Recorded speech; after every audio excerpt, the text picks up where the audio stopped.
So I was talking about last week on the episode. My family and I were relocating across the country. Big move, boxing stuff up. In fact, I just spending so much time boxing things up that my fingers are raw, bloody, even.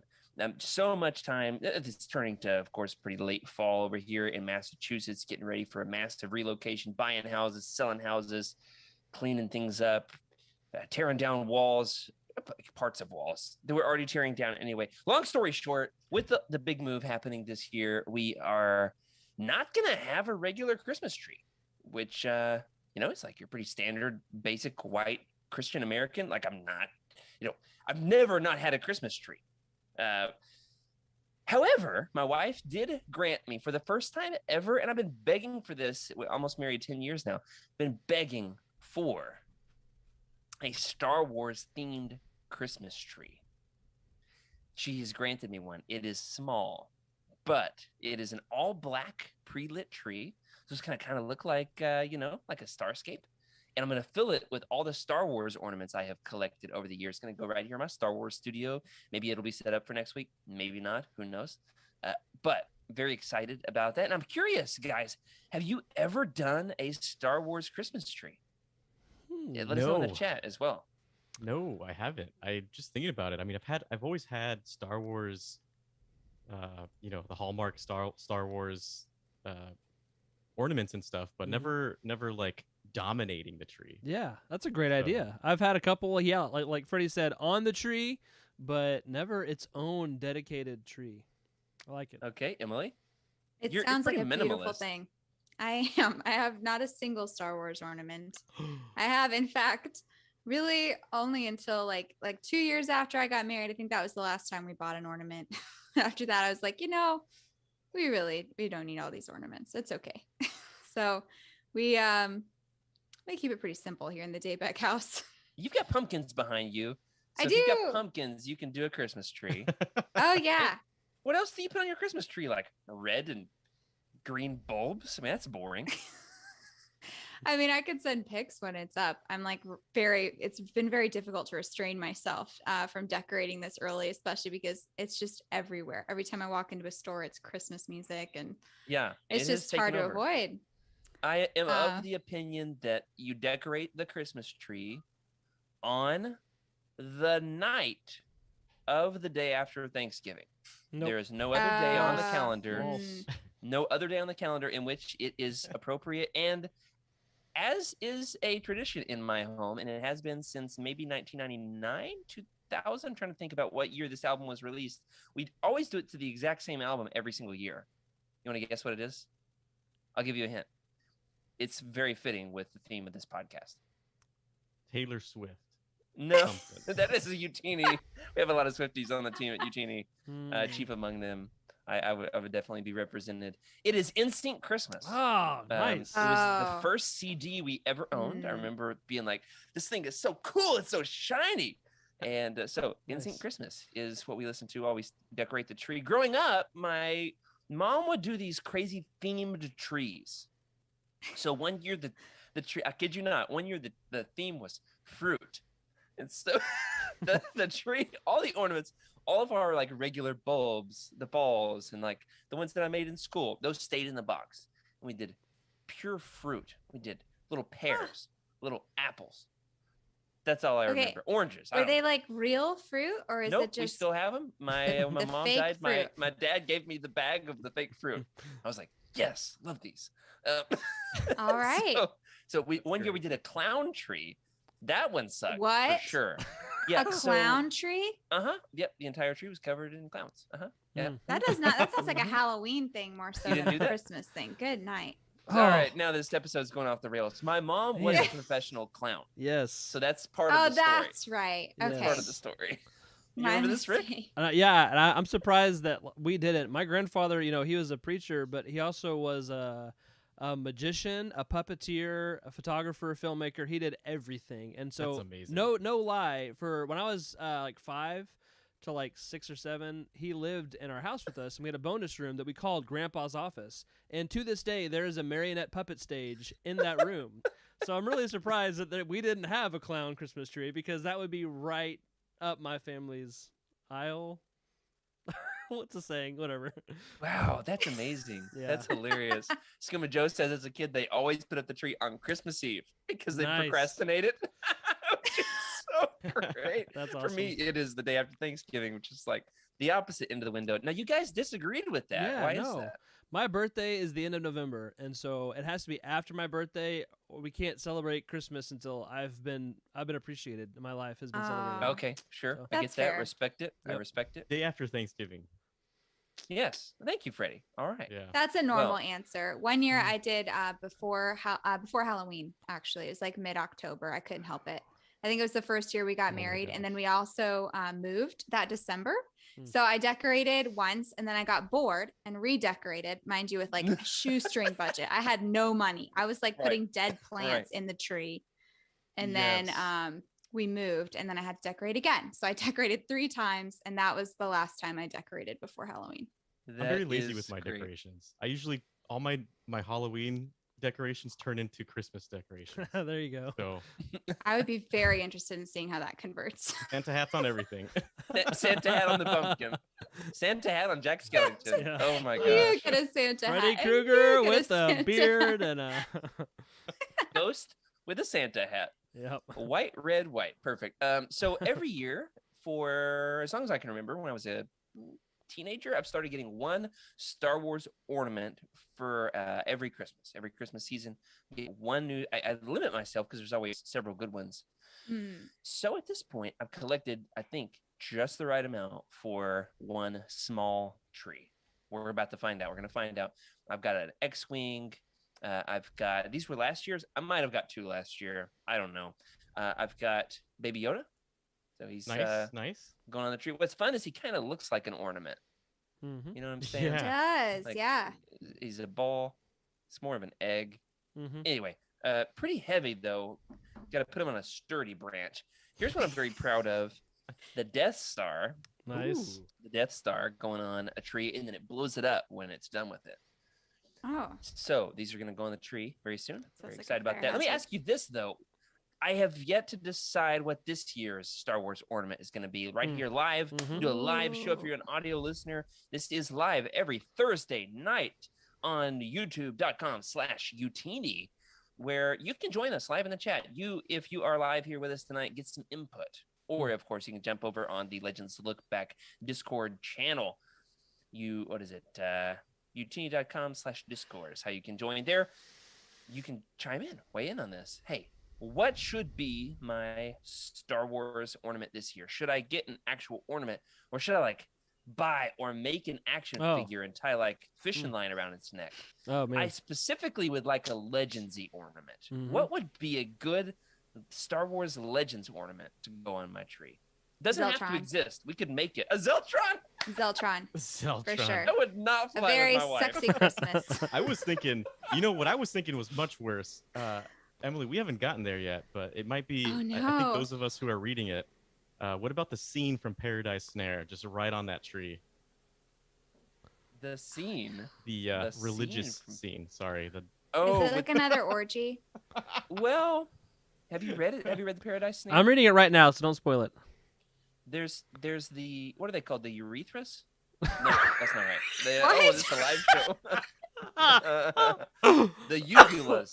That's not it. The beasts. I'm gonna that- pass out. I can't. Oh. the elephants that vibrate What? Let's move on. with We've got to get past this. it's a thing. It's a thing. Yeah, no, I know what you're talking about. The I read it. elephants? I read it today, but I can't remember the name of them. I'm close. Yeah, The you name are. of the species of the beasts. I'm so close. I don't have the book in front of me. I'm gonna Google it. I'm not making this up. I No, realize no. I misspoke. Forgive me. You're good, dude. It's awesome. But Just came around the corner and was like, Freddie knows the answer, but he's laughing too hard to answer.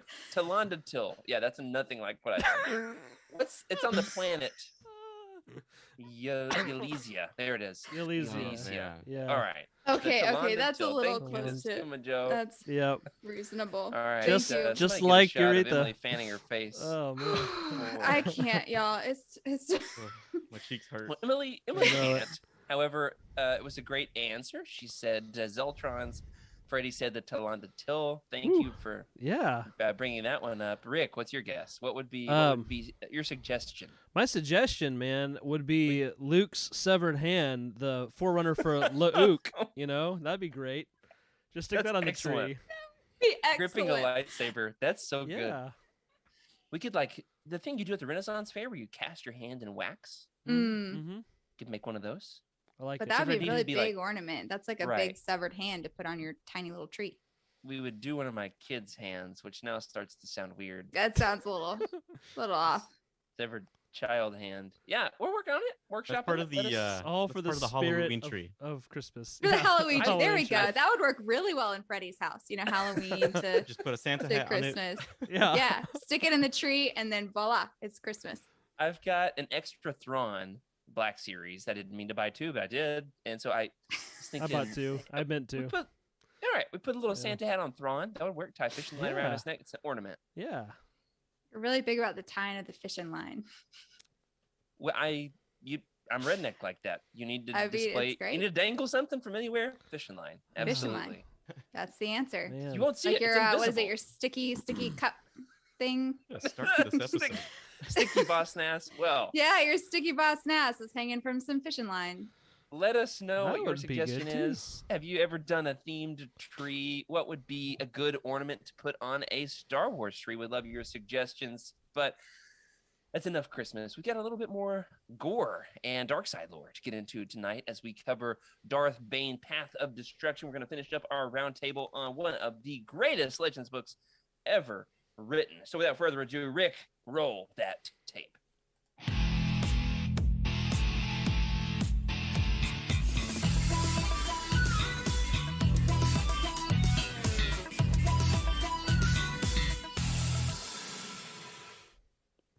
Hello, everybody, and welcome to Legends Lookback, proudly part of the Utini Podcast Network. This is a Star Wars books podcast for people who make Home Alone faces in the mirror every time they shave, where we celebrate our rich EU history as well as dive into lesser-known Star Wars classics. I'm your host, Jared Mays, and I'm joined again this week. We almost didn't have him, but just in time he showed up. Freddie C., how are you, friend?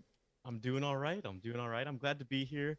I made a little surprise video for you guys, so I'm pretty excited to show that to you guys.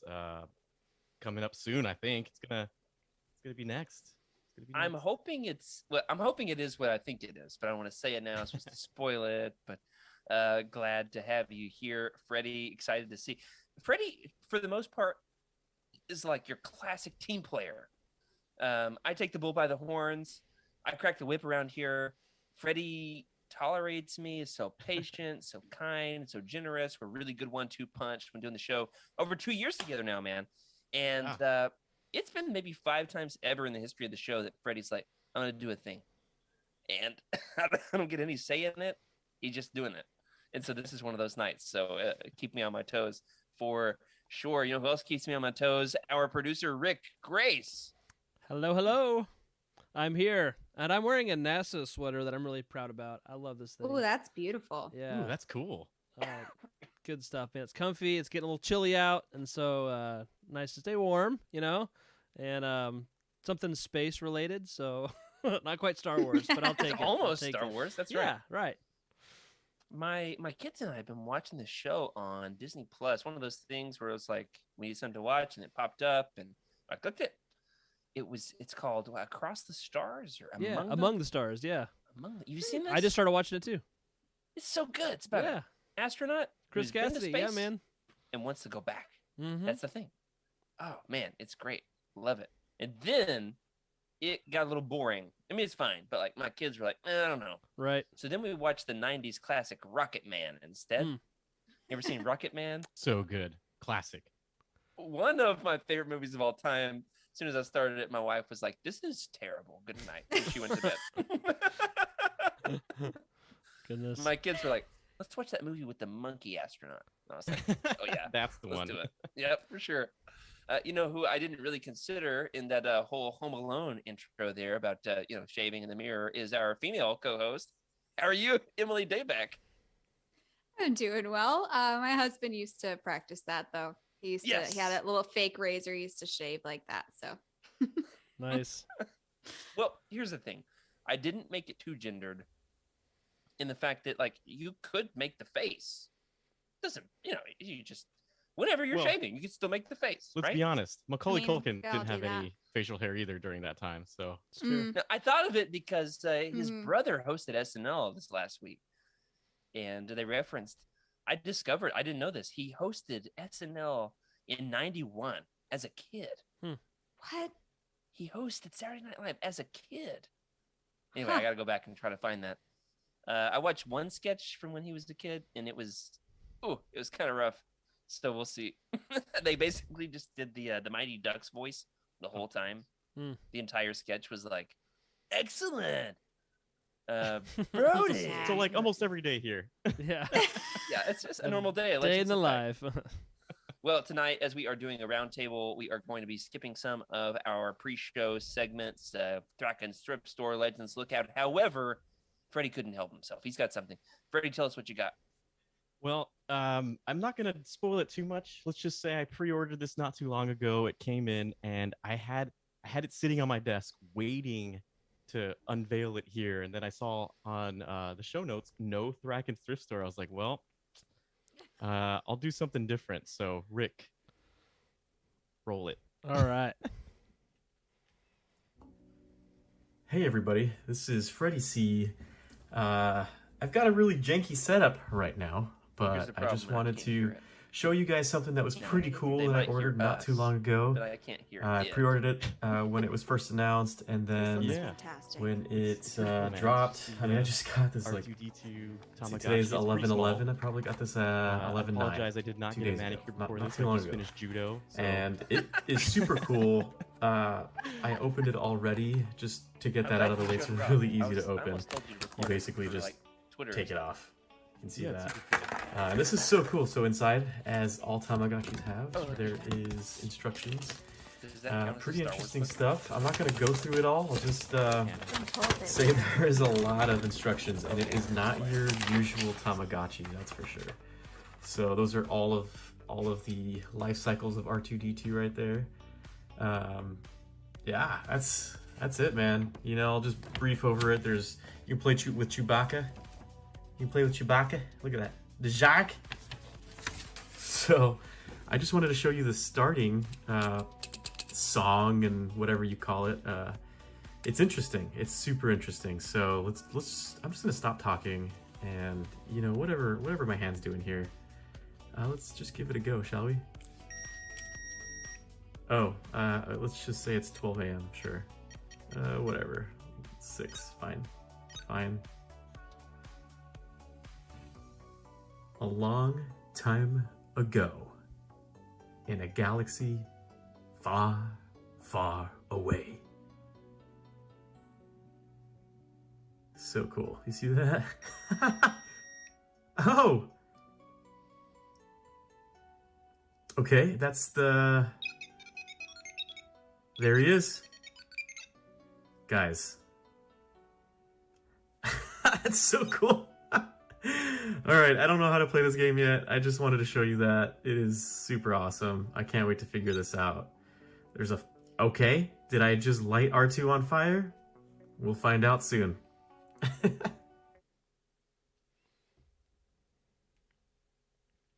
All right. Hey, so Jared, I love that. There we go.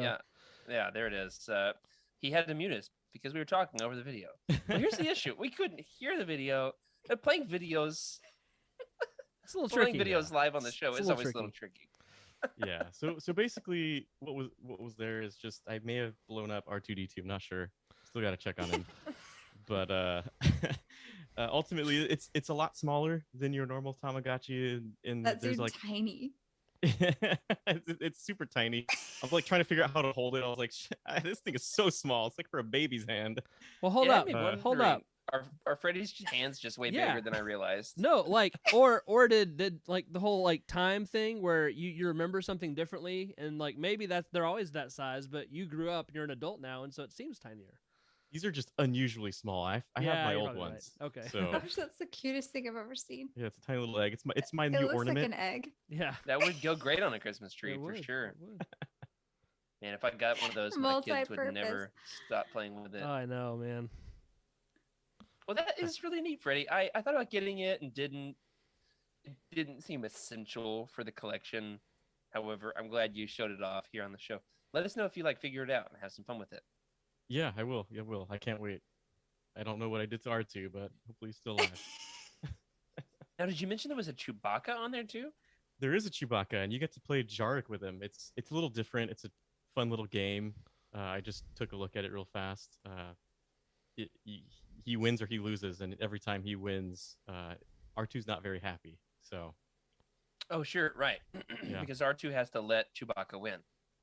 So, are you telling me there's a Chewbacca Tamagotchi? There's a visual of him actually. So there's a lot of weird visuals in here. I don't quite understand it yet, but when I looked at it, there was Grievous just hanging out, and I had to beat him away. And then it was really odd. R2 beating General Grievous. Yeah. Okay. And then I brought it back and I looked at it, and then C-3PO was being carried by Chewbacca and just waving at R2. It was the weirdest thing. Wow, that's hilarious. Wow. Yeah. So that's my Thraken. That's great. I've got a couple Love things, that. but I'm going to save them for an episode where we don't have a roundtable. I'm looking at them right there. I'll give you a hint. It was something I forgot that I ordered. All right, that's all I have to say. The box showed up. My wife was like, "What are you doing? We don't need to be buying anything else. We're moving." I was like, "Wasn't me. It was Jared months ago, but it wasn't me.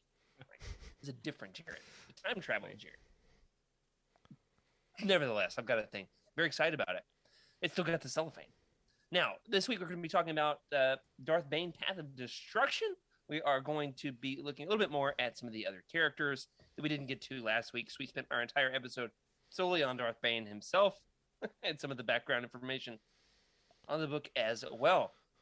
But then, beyond that, we are going to talk about some of the overarching questions about the book.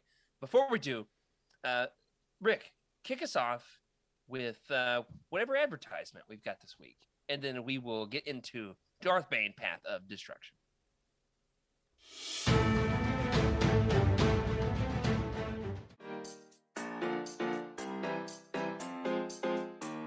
And the odd. Like we see a Jedi Knight, Obi-Wan, jousting with a villain made out of bubble gum. Where did he get bubble gum on such short notice? Bubble gum. Dengar and Boba Fett have such a fun bromance in Legends, which is cool. Yeah. They're more of a rivalry in canon, but because Dengar's a little derpier in canon. In Legends, they are such a fun pair because Dengar saves him from Sarlacc. It is kind of heavy with her and her dad's relationship, and they're trying to figure it out, but then they're killing a guy in the bathroom, so it's okay. I want to have something matching. We look like freaking 3D glasses up here, but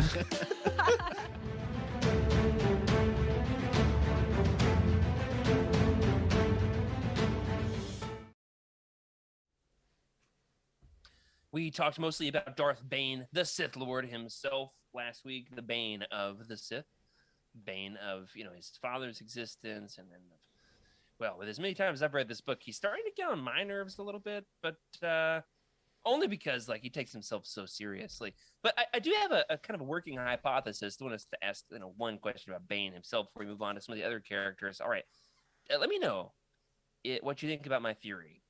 All right, in this analogy, Darth Vader is to Kylo Ren what Darth Revan is to Darth Bane. What do you think? Test my hypothesis. Is this true?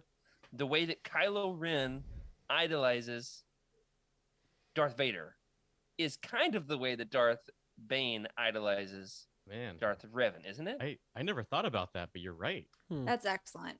I agree Yeah? with that 100%. Okay. Especially Rick is still because thinking. they focus on like the one part, but not the whole. Right. No, both of them had like That's a redemption true. story. That's true.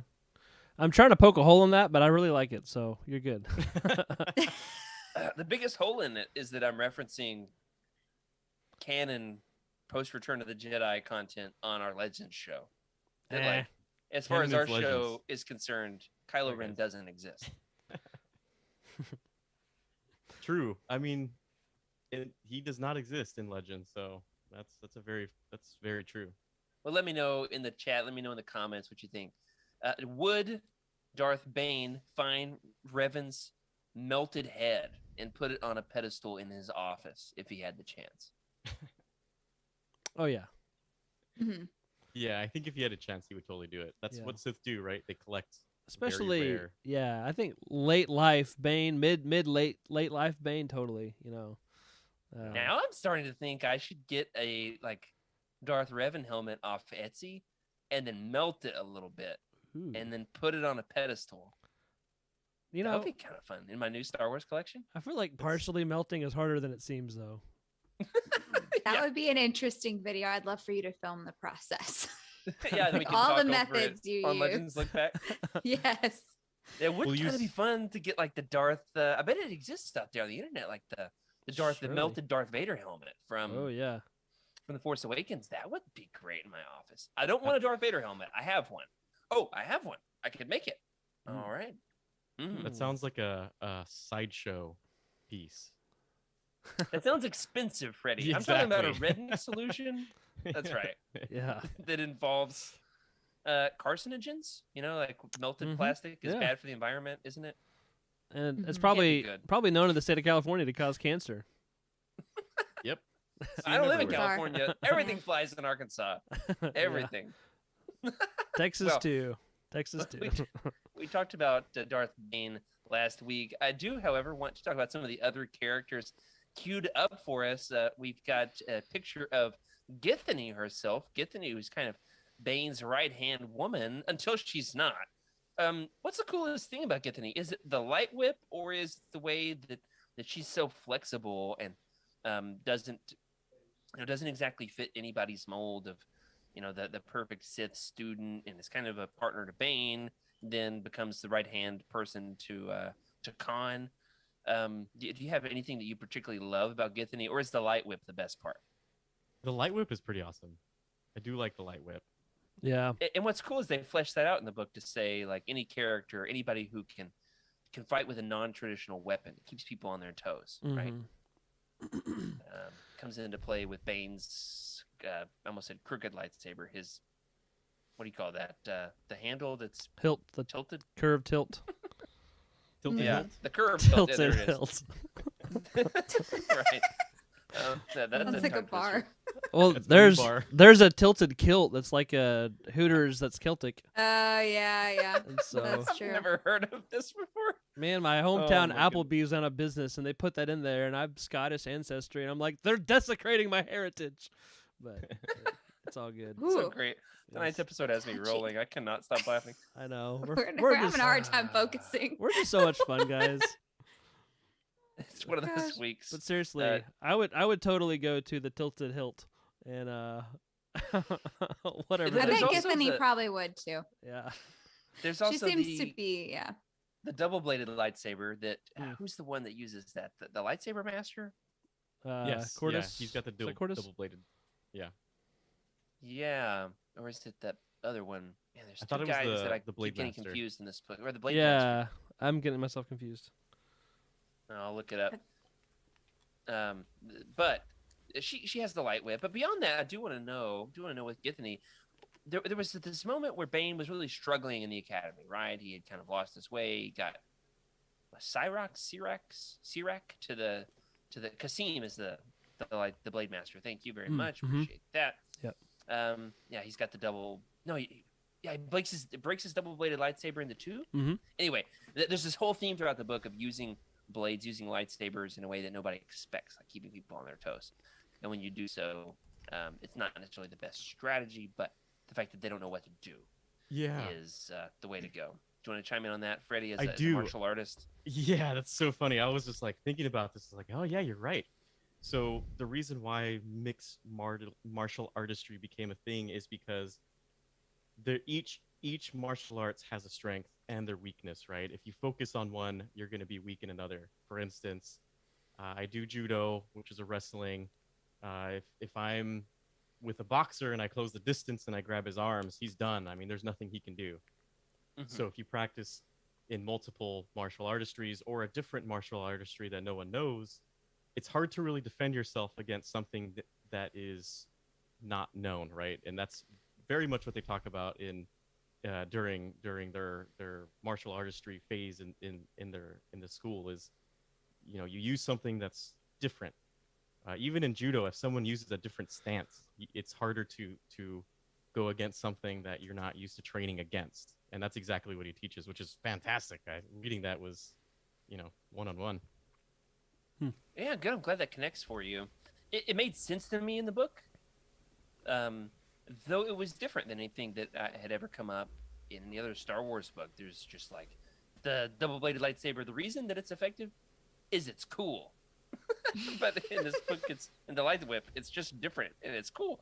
But in this book, they actually serve a purpose in the fact that people don't know how to react. They don't have a stance that's prepared. They don't have a form that is reactive against that. So that's what is effective about it. But that's not the only thing that makes Githany great in the book. There is this moment that really had me wondering, and as I was scratching my head, I realized, let's just talk about it on the show. You guys can help me figure it out. Bane struggles. He regresses as a student. He gets to the academy and far surpasses everyone. And then upon realizing that he had killed his own father with the Force, this is spoilery, by the way. We didn't get a spoiler warning on tonight's episode. If you have not yet read Darth Bane, Path of Destruction, we're going to spoil the heck out of it. So get ready for that on this, 15-year-old book? How old is this sucker? It's more than 10 years old, that's for sure. But I kind of felt like the tension with Bane regressing as a student was resolved a little quickly when Githany comes onto the picture. She sees something in Bane that nobody else does. She holds his hands, helps him connect to the Force, and problem solved. He's back to normal. What was it about Githany that helped Bane reconnect with the dark side, even when the Sith Masters couldn't? So I feel like Githany and Khan have a special connection with like interpersonal relationships and the Force. I think that's the reason why she's able to reach out, because Khan really doesn't like Bane, so he wouldn't try. Or like he doesn't know him, right? Because he's on Rusan the whole time. But Githany is ruthless and has no boundaries in a way I think that is refreshing to Bane. And I think that her unique relationship with the Force is why she's able to reach out and connect him to it. That's good. Because she like influences people around her, right? All the dudes turn their heads when she comes in the room in a way that is more so than just her looks. It's like an aura about her. That I think that's the way that she connects with the Force and the Force connects with her. So I think that's what does it. Interesting. Yeah, that theory makes sense. Yeah. Somebody else? By the way, the book I think came out like 2006 or so. Okay, thank you. Yeah, so 2006. 15 years is right on the Was it dot. not 2003? I don't know. Never mind. It's not important. Yeah. Here we go to the most boring page in the book, the title page. Let's figure it out. All It's right, 2006. Yeah, I just checked a second ago. 6. Okay. Cool. Okay. Yeah, Well, why does Githany reconnect Bane with the dark side? Was it interesting. kind of too quick?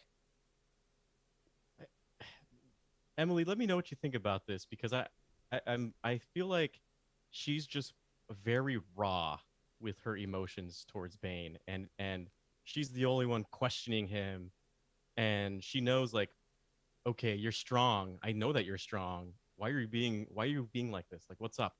And I feel like she actually really tries to figure out what's going on with Bane, and just letting him know, like, stop it, dude. Like, quit whatever it is that you're moping over and get into it. But at the same time, I feel like she understands that he's strong and she still kind of needs him. It's really hard to figure out what her motivations are. Yeah, they seem to change in a way that's kind of frustrating. Dominic in the chat chat says that Githany's able to relate to Bane because she went through the same thing. And I had forgotten about that part, actually, that is probably why she was able to reconnect him when others couldn't. Yeah, it's a great point. Love that. And also that, he can manipulate, she can manipulate people using Jedi techniques with a dark twist. Yeah. So I think that idea of being able to help somebody else connect with the Force, reach out and sense the world beyond you, that's a Jedi thing more than a Sith thing. But then obviously she has her own agenda, and she's going to pit Bane against Sirek, and then pretends to flip on Bane, but then doesn't. But then she jumps over to Khan's side. My big criticism of her is that she is a flip-flopper. She can't quite make up her mind. Is loyalty really a Sith attribute, though? No. And that's what Bane likes about her. Is that, she's advantageous, I guess is the word, but something like that. But I was going to point out too that Force healers, that's a light side use of the Force, and this isn't necessarily like healing, but I feel like it does tap into that Jedi background that she came from, and so it's maybe not as accessible for dark side users who destroy and bring death, that it has to be something from the light. I could be reading too much into that, but that's my thought. Yeah, that makes sense. Really stands out to me every time I reread this book. It's as if they set up Githany to be Bane's Sith apprentice. Yeah, they do. But then she so doesn't, much. and that's what's so effective in this. Do you know what's crazy? That she proves herself to not be worthy. It's gut wrenching, and when she dies, she doesn't make it. It's so sad. It is tragic, Freddie. It's funny because after reading the book and sitting on it for a week, which is why I really like doing these roundtables one after the other like this.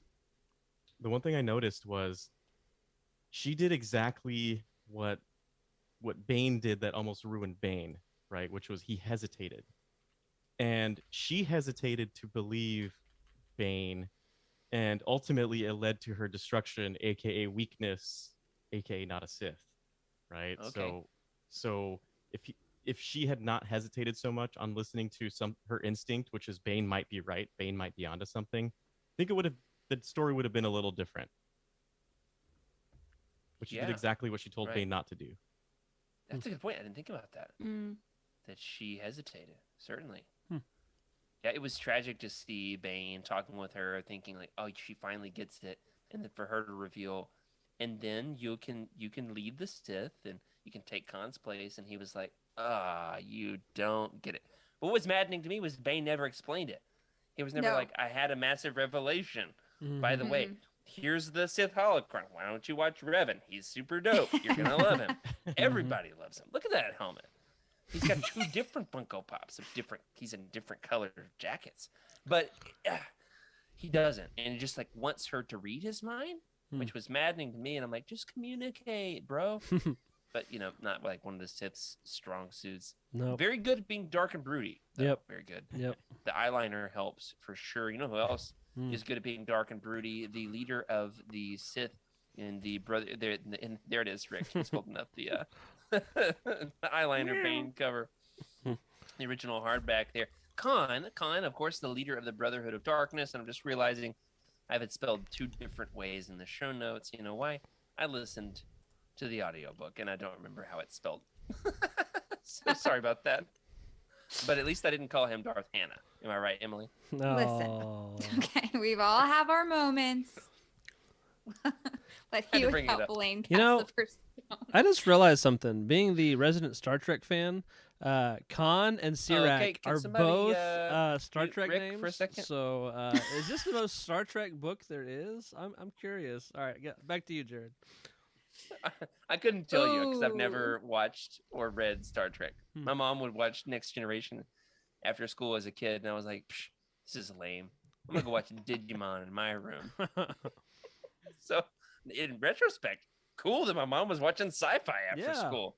Very cool. But at the time, I couldn't appreciate it. I was like, there's not enough cowboys in this space show.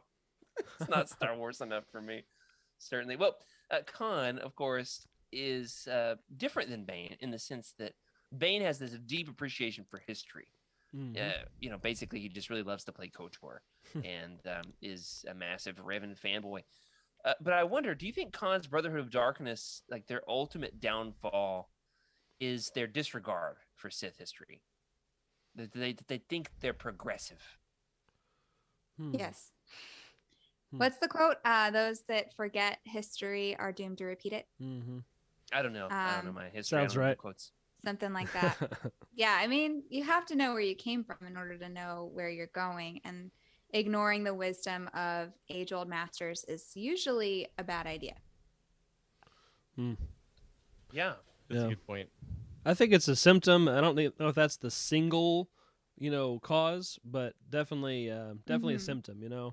I think having a brotherhood of equality among the Sith definitely is counterintuitive for Sith. But yeah, it's definitely part of it. It's interesting the way that Khan is contrasted on Ruusan with the leader of the Army of Light, Brotherhood of Darkness, Army of Light, and that is Lord Hoth, who I love the Hoth and Valentine Farfalla kind of relationship that they've got going on, the contrast between the two, and then you got Hoth and Khan on one side. Hoth doesn't, in this book there isn't a protagonist, and in books 2 and 3, Valentine Farfalla is he gets much more space in the book. We do a whole lot more with him. In this, Hoth is not a protagonist. He's your main Jedi, but he's not a good guy, which I think works really well. What sets this really apart from other villain-centric books like Darth Plagueis, for example, though, is that you do get to spend some time with really well-developed Jedi. He's not a good guy Jedi, but he is well-developed, don't you think? What do you think is the line in reading a book like Bane? Like, how much should you be rooting for the good guys? If the Jedi were like too likable, would that be a problem for the book? I spend so much time thinking about this. Like, it's important that there's Jedi in this story. Yeah. But Hoth is lost his way, right? Yeah, and that's the thing with Khan and Hoth, right? Is the more they are entrenched in this battle, it's funny that the closer they get towards the center, in my opinion at least, right? Like, they're both becoming something that they're not really supposed to be becoming. And that's because the Force is, every time a Sith or a Jedi dies, it has to balance out in some way. And you get this weird mix of Khan trying to get everybody on the same page, and Hoth trying to throw more Jedi into the mix, but understanding the losses, and it's weird because they start heading towards the same point, which is like in the middle of the Force, and that's the opposite of what a Sith and a Jedi are. So, it's a really Bane weird. Throws it all in the garbage, and Bane becomes the true Sith, right? He's like, look, I'm not going to be in the middle. I'm going to be on the Sith side, and that's where we talked about it after the show, how his turn kind of, you could see a few points where the negative stuff started to happen, and you start to notice that he's really going towards the very opposite side of Jedi. And in order to counter that, it's going to be interesting to see what comes to the other side, right? And the rule of two, right? It seems like it happened for a while, and we don't get any redemption for the Jedi for a long time because the Sith just become way too powerful too quickly. Yeah, that's a great point. Certainly. Yeah, Bane does certainly inherit that role. They were both moving closer to the middle. It's interesting that Hoth has this big transition, right? He has this transformation, this, it's pointed out to him, Valentine Farfalla holds his ground and says, like, this is the light, and just because we're fighting a war doesn't make every decision that you make right. Let's keep the Force in mind. Let's keep the right thing in mind, not just winning this war or beating Khan. I loved the way that was portrayed, the contrast between Hoth and Khan, and then Hoth and Farfalla. Farfalla is a pasta. What's this guy's name? Is it Farfalla? Yes. Valentine Bowtie Pasta. That's the dude's name. That's right. It's Bowtie Pasta. You got Spaghetti Fett. What else? Thought he was more of an angel hair guy. Hot Dog Boba Fett. Sorry. I had a second there where I was like, pretty sure I just said pasta and not Star Wars. Hold on. My world's Yeah, blending. I laughed out loud the first time I read that. In the book, it's especially like the physical book, it's more obvious, but even in the audiobook, it's pretty bad. Like, is come it on, letter man. for letter the exact same word? No, I think there's like one letter different. Like they add an H and a Y in the Valentine, and then they do an A instead of an E at the end of Farfalla. Okay, I was thinking about the last name. Right. Spaghetti right. Valentine. Did you say spaghetti fett? Freddy? Yes. Yes, it's spaghetti fett, but I Yes. meant hot dog Boba Fett. Oh my goodness. Always keeping me on my toes here. So let me ask you this. What lesson does Hoth learn about what it truly means to be a Jedi? And then why isn't that lesson remembered by the Jedi to come after him? That's a good question. I'm gonna just start talking. I don't have a really rounded answer, but I know that Hoth has a hard job, leading the Jedi in a time of war, and that's never a good time to be a Jedi because that's not what the Jedi are about. And so I think anytime there's war in the galaxy, the Jedi have already kind of failed, and have to learn a lot. And so, what does he really learn? It has to do with, I guess, the means to the end, and the way that they fight. Sorry, I'll tag someone else because I'm just rambling. That's a good point. You brought something up about the Jedi not getting into wars, but they surprisingly always get themselves into a war. Mm-hmm. I mean, this is called the Star Wars, Freddie. Yeah, it is called the Star Wars. I would love my stories without a bunch of war. Contemplation of deep mystical things. I mean, I'd read that, but The interesting thing is you get into a sense of what the Sith truly should be, right? And it isn't, and it's not. It's the same with the Jedi. The Jedi are about peace. The Sith are about victory, which is two different things, right? But you also have ways of achieving it, which the Jedi way or the Sith way is to be to be deceiving, not to be overt with your actions, right? And a war is literally anti-Sith in that sense. I mean, unless they're doing the machinations in the background, but to have Sith being a part of that war is not quite deceiving. But also, on the Jedi side, you should just not fight in general. You should do everything you can to protect and to protect and what am I trying to say here? Serve? No, not quite. Protect and serve. Protectors and peace, right? Create Burn the other cheek. Peacekeepers, yeah. So they're both out of their element without really knowing they're out of their element, and I don't really know if they know how to approach it, to be honest. So yeah, certainly, and it's one of the things that Valentine Farfalla seems to see clearly, which is, spoiler alert for the other books going forward, mildly, he becomes the Jedi that we follow in much more detail. We see his own character growth from beyond this book and the lessons he learns from Hoth. I can't help but wonder if Hoth's story was told in greater detail to the Jedi of the Clone Wars era, it could be a great cautionary tale to protect against, just how the Jedi end up falling to Palpatine, which ultimately is like, the culmination of Bane's grand plan. Do you think that that if Anakin, for example, or Yoda knew more of Hoth's tale, that it could have changed the way that it all went in the Clone Wars? I can't remember. Maybe you guys can enlighten me, but there's something that I've been thinking about, which is it the seeking of knowledge that turns you towards the dark side? I feel like it should be the opposite, but I feel like every time we see a Sith, the more they learn, the darker they get. I'm not sure if you can say the same for the Jedi, but it's something that I've noticed a little play on. But yeah, I'm having a hard time with that one. No, that is interesting. I think I kind of something what you're saying is familiar. Is there a difference between knowledge and enlightenment? The Jedis, they seek to commune with the Force more wholly, where I guess the Sith seek to dominate the Force.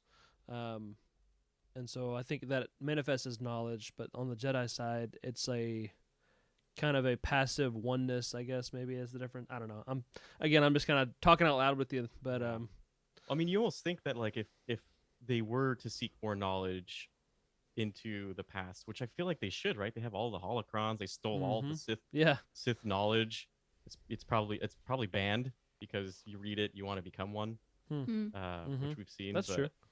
But like, do they actually study their battles and whatnot? I mean, I'm assuming they do, but maybe that's the thing, right? They're more focused on their internal oneness and enlightenment. That you got to remember the things that happen, but you don't really focus on it. When you say study their battles, do you mean like the day after the big game when you and your team all go in the locker room and watch the tape? I mean, you have to assume that during the Clone Wars they went into the tomes and brushed off a few of the holocrons and learned from the past, but maybe not. Maze, why'd you miss that tackle? I don't know, Coach. I just I didn't hit him hard enough. I'm sorry. What do you want me to do? I feel like Yoda does have a line in the Clone Wars animated series about the Sith Wars at some point. So I feel like Yoda is the one that has the most knowledge about history. He's been there. Other than Jocasta Nu, but he is history. Yeah, he is. He was. Yeah. That's one of the things I like about Bane. He's not a hero, but you root for him because he's a nerd. He's a nerd. Yeah. Yep. He's your protagonist. A big muscular nerd. Yeah, because with eyeliner. He respects the past, and you're like, he knows what's up. He likes Revan. I like Revan. He's my guy, right? Absolutely. Now, we've talked about the characters, talked about Bane, McGithany, Khan, Hoth, Farfalla, or Farfalle. Yeah, I don't know. That's my wife's Italian cousins. But as I got to reading this, we talked last week about how it was a little bit disjointed. Is like this segment of the story, and then there's this segment of the story, and now we're moving on to the whole last third of the book is the adaptation of the Jedi versus Sith comic. Got it. Okay. I didn't used to see those seams like I do now, maybe because I've read the book so many times. But I do wonder, do you have a favorite segment, like a favorite scene, a favorite setting? Oh, yeah. You basically have 4 main settings in the book. You've got Apatros, where Bane is a minor. You've got the Gloom Walkers, where Bane is, leading his squad, which is the smallest segment of the 4. Korriban, where Bane is a student. And then Rusan, where he comes in and blows stuff up. What's your favorite of those 4 segments in the book? Rick, let's start with you. So I think the most important is what happens on Rusan, and it kind of feels a little rushed maybe, but I do think that what I want the most of, like what I would have been okay with extra chapters, is more Gloomwalker stories, because that was really cool. It's a totally different genre, and it was just, I enjoyed it. So either of those 2. That is a good point. It's a different genre. I'm feeling like there's a short story out there somewhere. Somebody message Trev. But don't do it right now because he's asleep. No, that's okay. Let him know. Other side of the world. I think there's a Gloomwalker story from Star Wars Insider or something. We'll see if we can find it. Plug it for next week. Emily, what was your favorite of the 4 segments? It's a good question. I think I liked his time on Korriban the best. I understood the necessity of Apatros, but I didn't enjoy reading it. It kind of stinks to just like read how people are beaten down and beaten down and beaten down, like how people have terrible relationships with their fathers. But you need that part of the story to understand why he would be willing to do anything to get off of that planet. It's like it kind of sets the stage where he's, it's a dire mood. And then like you move on to Gloomwalkers and you're thinking, okay, this character could redeem himself. And then it goes right back deep into Korriban. And again, he comes back up to the surface and is like, oh, well, maybe after I killed that one dude, maybe I'll come back to the light. Like you think maybe he has a conscience. And then, nope, deep dive into the dark side. And Rusan was not my favorite. I didn't really like him when he got to that stage. Well, when his first moment is he smashes a guy's face? Yeah, that was a little far for me. Yeah. It was quite brutal. In the comic, it works really well. This like Jedi or the soldier's like dying, and he's like, "Oh, help me, Lord Bane!" And he's like, "I'll smash your face. That's what I'll do." It's like Bane is here. Better beware. It's like he stops communicating. He stops caring about anything except for his singular mission in life. And I mean, that's his transformation into becoming a true Sith Lord. But it's not very fun to read about. That's a good anyway. Yeah. That was my long drawn out answer. So we've got 2 segments Emily, taken so far. You said Apatros is your favorite? Korriban. Korriban, yeah. I'm a great listener. Yeah. Sorry. Freddie, it's what's okay. yours? One So thing, we've got Emily, 2 of the 4 taken so far. Yeah, I'm gonna break the rules again as always. But Emily, one thing I wanted to bring up is everything you just said literally talks about the name of the book, Path of Destruction, and literally the end, right? Like he is his soul is like destroyed if you were to look at it in that sense, right? Like he is a Sith. Like he's not coming back as a blue glowy. End of story. Yes, I love that you said blue glowy. That's mine. Freddie's inside joke. Oh, that's great. But you know, just to, I'm gonna go off here and just say, I couldn't really pick a section because the more I started thinking about each, and this is why I feel like it's so disjointed. I feel like it's rushed. I do feel like it's rushed. They cover a lot of stuff really quickly, which is fine. But goodness, how cool would it be to have like a comic book series of him in the Sith temples learning how to be a Sith, him in the Glowwalkers being like, what is it, Grimwalkers, Glowwalkers? Gloom. What is it? Gloomwalkers. Gloom. Glowwalkers is like a color run where you have to run That out would be of great. Glowwalkers. That would be like very lightsabers. 90s. Glow up, Sith. Okay. That's all I got. So it would be cool to see him in that group being an elite soldier, and then seeing him being trained, and then seeing like the Sith battles and how intense those must be, and how scary it must be to go against a Sith, right? Like that's got to be a scary thing because they're just so intense, right? There's nothing to say about it but just intensity and power, and how much the book just glazed over some of those really interesting moments. So it's hard to, and that's why I feel like the more you read it, the more you start to think about those things in detail of like, well, I wonder what that could have been, right? Like we watch Star Wars. The more we watch Star Wars, then we notice them talk about the Clone Wars, right? And we're like, oh, how is that, right? And then the more you watch the Clone Wars, the more you start to dig up of other things, and et cetera, et cetera. And I think that's, I rated the book really low, and the reason is because I just want more. I wanted more detail. It should have been like 1,000 pages of all these intense moments. But it's a book I loved it. I just going over it. It's hard for me to really pick, but if I had to choose, I would have to pick Korriban, because having him grow into a normal person, in my opinion, with some daddy issues, to a relentless killer and Sith, that's a major transformation. Oh, I totally left out a segment too when he goes to Lehon, the unknown world. So that's another. It's a shorter segment.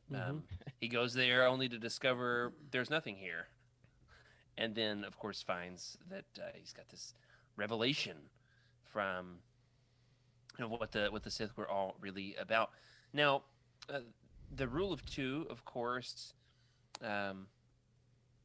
is developed more in the second book.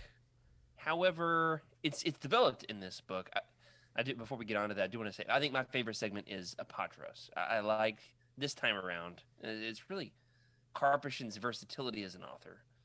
The fact that he can write such a great war scene, and he can also write such a great training montage into the climactic battle. But there's like 30 pages of a card game that is one of the most riveting scenes in all of Star Wars books. The card game at the beginning on Apatros against the where they're having political discussions with the commander and the ensign. I was out running while listening to that scene. I listened to that entire scene start to finish all out on one run, and I was running faster and faster every mile. I could not have loved it more. I was like, maybe that's because I'm in my 30s now, and found the political discussion very nuanced. But for me, this time that really hit well. Also he developed such a great card game, Pazak, for KOTOR, and they did a great job with Sabak here. Love that game. Yeah, definitely. But obviously, the rule of two ends up being Bane's big accomplishment for the galaxy, right? This is his big contribution. But I do wonder, is it all that Bane believed it could be? The final culmination of it is that Palpatine conquers the galaxy. He destroys the Jedi, except for a few, or in Legends, a bunch. Was his 20-year empire really Bane's grand plan fully realized? I think so. I think it really.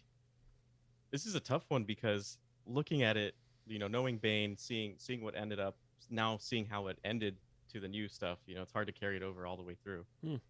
But if you really think about it, he wanted the Sith to rule. He wanted one to have the power, one to crave it, and deception, everything. He wanted all of it, and Palpatine did it. In my opinion, Palpatine pulled it off really well. He just threw the wool over everybody's eyes in the galaxy. And talk about deception, that guy. But it wasn't just him, right? If it wasn't for Plagueis, and if it wasn't for Tenebris, and if it wasn't for everybody before that, like we wouldn't see what we're getting. And I believe, like, ultimately, if Bane were to come back and see what Palpatine did, he's like, the Sith rule the entire galaxy. Now we do it. Now we got it. So, yeah. Emily, what do you think? Is it 20 years really everything that Bane wanted it to be? I mean, it does seem like quite a bit of sacrifice and generations of Sith to lead up to one person's success. So, and quite frankly, I'm not even sure that it's Bane's rule of two. It seems to me an awful lot like Revan's rule of two, but then again, everyone refers to it as Bane, but technically he got the idea from Revan. I feel like it's a little plagiaristic to just, claim that idea as your own, but that's just me. I think Emily, that was a great point. Yeah. I feel like it's the unspoken truth that, like, that really wasn't his idea. Revan turned to the light side canonically within the non-canonical universe that is Legends, so, it's okay to discredit him. He totally ruined everything. Which Bane apparently never read about.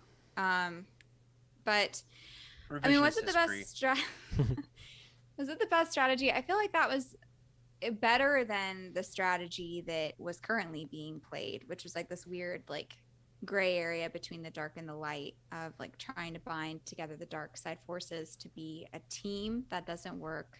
So he saw that there was clearly a problem, and he found a solution that was a better choice. I think what he wasn't counting on is that the Force is its own thing, and it equalizes itself in different ways that you can't control. And I think that was his mistake. Yeah. It's the control of the Force versus the being one with the Force. Yes. Like discerning the will of the Force versus trying to control it. I think that was his true error. That goes back to him looking at all the books too, right? He's selectively looking at knowledge. He's selectively looking at Revan's negativity stuff. Never looking at the whole picture. It's a good point. Yeah. Sometimes y'all blow my mind with stuff like this. I know, my head hurts. I'm like, man, this is some good Star Wars discussion. It used to be like, I would beg my friends to talk Star Wars with me. Now it's so you guys big. are like going this deeper is 30. Yeah. Yeah, that's right. Absolutely. Well, one last question for tonight. How canon is Darth Bane? Obviously, he is samurai body voiced by Mark Hamill since season 6 of the Clone Wars, and they reference Bane's order and all that. You created the rule of two, but this is the worst Yoda I've ever done. I'm getting tired. It's been a long week. Is that what that was? I thought you were having a voice moment. Yeah. I didn't even get the word structure right. Oh man. Edit that in post, Rick. How canon is Darth Bane? How much of this story is canon? And then what would be a good medium to bring more of his story into canon? Let's start with you, Rick. So this isn't exactly what your question is asking, but honestly, rereading this and then watching Rise of Skywalker again and the whole climactic final battle there, I think actually the lore still kind of holds up. You know, the idea of Sith essence and Jedi essence kind of being present collectively. You know, that's kind of what Bane and Plagueis are working on throughout the Sith side of how do we keep this going and the spiritual. You know, I don't know. I'm kind of getting off topic here, but I think that there's definitely room in canon for Bane. And like I said, I think there's definitely some vibes at least that come out in this book that are in the sequel trilogy and some of the other content that's been put out. A good medium, you've said it, but comics, games, you can't go wrong. Bane's a great character, and it's he's in his own little era that he's pretty safe for canon too. So bring it on, let's do it. Do you think we're gonna see a new canon Darth Bane trilogy, or are we just gonna leave this masterpiece alone? I think it should be left alone, personally. It's famous enough that you don't need to make it canon for it to be recognizable. We've got 3 Thrawn trilogies. I feel like Bane deserves at least 2. 2 would be perfect, wouldn't it? That'd be cool. Yeah, it'd literally be one embodying the power and one craving it. Canon legends. Man. Freddie? Good How one. canon is Bane? How canon is Bane? And then what would you do with Bane's story if you were to cross that bridge? Okay, I'll tell you one thing. So I consider myself blissfully ignorant when it comes to timelines. I just don't care enough about it to try to fit it in. Don't tell Trevor. Until Trevor drops a bomb on something or whatever. But I mean, even in cases like where it does, it's still in my head a Star Wars book, and it's hard for me to really see the division between canon and legends when I see like the new stuff. It's pulling a lot from legends, and so to me it's all muddied now, and that's cool. I'm digging it. So Bane coming back, I can see it. I can totally see it, but it might be different. It might be in a different format, kind of like what we saw in the Clone Wars, right? It was Bane, but it was Bane by name, right? Like we didn't really see too much else that specified, we didn't see any of his background or story. He was just the character of Bane in that time. Yeah. Which was cool. So in that sense, like it'd be cool to see something of that nature. And maybe I would like a little bit more mysticism involved with some of this, right? Like I feel like this was a very gritty war story kind of thing, but I feel like if we did go back into Bane's time, it'd be so interesting to see like the martial artistry of everything. I mean, I've been thinking about that with Darth Maul. I'd love to see Darth Maul as a kid and like what kind of intense training he went through and how he I want grew that up. young Palpatine series where he's training a young Maul. Man. Yeah. I'm fixated on that these days since that Matt Smith news story came out. Yeah. I mean, I could keep rambling about how to me like Bane is as canon as everything else right now, and it it's hard for me to really separate it, and the fact that he's been in canon, he's to me it's both, right? He can fit in both stories, but I definitely would like to see something different if they come out with it. Yeah, definitely. Emily, you want to chime in on this one? Sure. I think I would really prefer to see it in a mini series. Not necessarily just the Bane story, but kind of the background of the Sith. I think that in the films except for the last film, there really hasn't been much knowledge about the Sith. You really do have to dive deep into books. And I think that the fandom would really be well served with being able to visually see what the dark side is and like what's happening kind of behind the scenes. Yeah. You know what's crazy? I don't know. Like, okay, let me know what you guys think. Emily, let me know what you think about this. Do you think Disney would focus any energy on the extreme negativity and intensity of the Sith and make you like that? Because technically the Sith are supposed to be very unlikable, right? And part of me has a hard time thinking that Disney would ever create something that shows you like that, because then they're going to be cool and people are going to want to be Sith, right? Well, I think that there's a healthy appetite for villains in Disney, right? There's the Cruella movie that just came out that really humanized an otherwise very unlikable No, don't spoil villain. it. No, don't spoil it. I haven't seen it yet. I'm not gonna spoil it. I'm just saying, like, Don't tell it me was what happens to the incredibly puppies. well done. Emily put And- it right. Yeah, you're good on Yeah. that one. I think that there's an appetite for it. And I think that the Path of Destruction book, I think does a really great job of showing you how human Bane is and how your choices really do affect the outcomes, and how if he had only made different choices, it would have been different. And ultimately it could end in his demise. Like, you could still tell a moral, like there could still be a moral to the story while making him a relatable character and one that would stand with Vader, you know? I totally dig it. agree. Yeah. I totally agree. And Yeah, great comments here in the chat. We even yeah. have a 99-cent donation from Andrew. Oh, okay, my I finally goodness. saw the poop emoji. I was wondering what he was talking about, and then I moved my window over, and poop just moved right onto my screen. So thank you there for that, Andrew. Big spender over there with your 99 cents into Corey's pocket. So appreciate that. Did you have a comment to go with your 99 cents? Do you have something to say, or you just want to make a fool of He just yourself? wants to troll you. Can we be bought for 99 cents? He wants to Is let that you know. really where we're at? He just wants to let you know that he beat Shadows of the Empire in about 2 hours. Oh, I never did beautiful. get past the Gaul. Maybe at the new house. I don't know that I'm getting to it before that.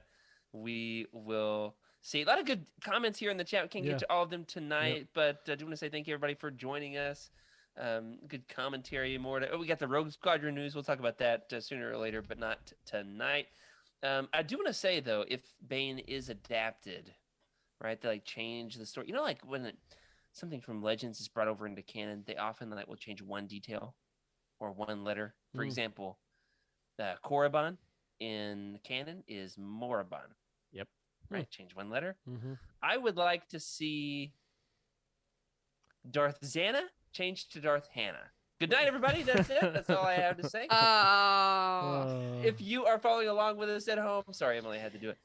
If you're following along with us, I'm still waiting for Darth Karen. That would just be. Oh man! That'd be fantastic. Shots fired. I Pew, bet pew. she's a professional clown in her spare time. 'Cause that was my Classic. mother's name. Thank you very much. Can we just meet in the middle and Oh. this Darth Anna? Just Anna? Yeah, Anna. I dated one. She broke up with me, so she's definitely Darth. Definitely. I've Put known an a few apostrophe Annas. before Yeah, the there you go. Anna, so it sounds like an accented. Hello there, Anna. Anna. Just enough. Or with like 2 A's at the beginning. Yeah. We just did that. We'll do that I'm again. here for it. You know what else I'm here for? Our next roundtable coming up on December 9th. We are going to talk about the Boba Fett Blood Ties omnibus that was just recently released on November 9th. So very excited about diving into that one. In the meantime, hey, thanks everybody for joining us this week. We want to thank especially our incredible patrons for your amazing support. Thank you for helping us make this show. We got a lot of fun things in the pipeline before the show went live. We were even just brainstorming some new ideas and some fun things that we have got coming your way for the rest of this year and beyond. Want to thank especially our high-ranking patrons Cheryl Bell, Patrick Ortiz, Carl Sander, OK Indar, and JG Cars on our Jedi High Council, as well as Elizabeth Cloutier, Jason Mitchell, Sally and Chris Eilerson, Freddie C, Earl Q, Tyler Latour, and Matt Billington on our Alliance High Command for their amazing support. Well, that's really become a mouthful these days. So very excited to have more people there to mention as well. Remember, of course, sub to the channel here on YouTube. Leave us a review in your podcast platform of choice. We could use the boost. That would help more people to discover what we've got going on over here in our obscure corner of the internet. If you would like your thoughts around the show, you can email us at legendslookback@utini.com. You can send us a message in the Legends Look Back Discord channel. Leave a comment on this episode on YouTube. You can send a scream out into the beyond, and maybe we'll hear it, or record a holocron, and maybe in 1,000 years we'll find it in a Sith temple. Well, maybe not that one, but you can contact us on Twitter at Legends Look Back, or I'm at Jared Q Mays, Freddie At Wake Up Freddy. Rick At Rick_Grace. and Emily. At Darth Daybeck. Wonderful. So if you are looking to buy some of these books, such as Darth Bane, Path of Destruction, as we have discussed on this episode, or Boba Fett Blood Ties, the omnibus, yes, which is now out with our affiliate links over there on utini.com. You go over to utini.com, you click, you type in the book you're looking for, you click the links down there in the profile, Amazon, Thrift Books, Barnes & Noble. We've got all kinds of links for days. You can pre-order a book 3-4 times. Well, I guess, the ones that have been out for decades, you don't have to pre-order it. You just order it. Either way, we get like 4% to help keep the lights on, and it really does go a long way. From there, if you read a book, want to let us know what you think, leave us a review. We would love to get your thoughts read here on the air. Remember, everybody, to keep the Utini fan code and be a force for positivity in the fandom. May the force be with you.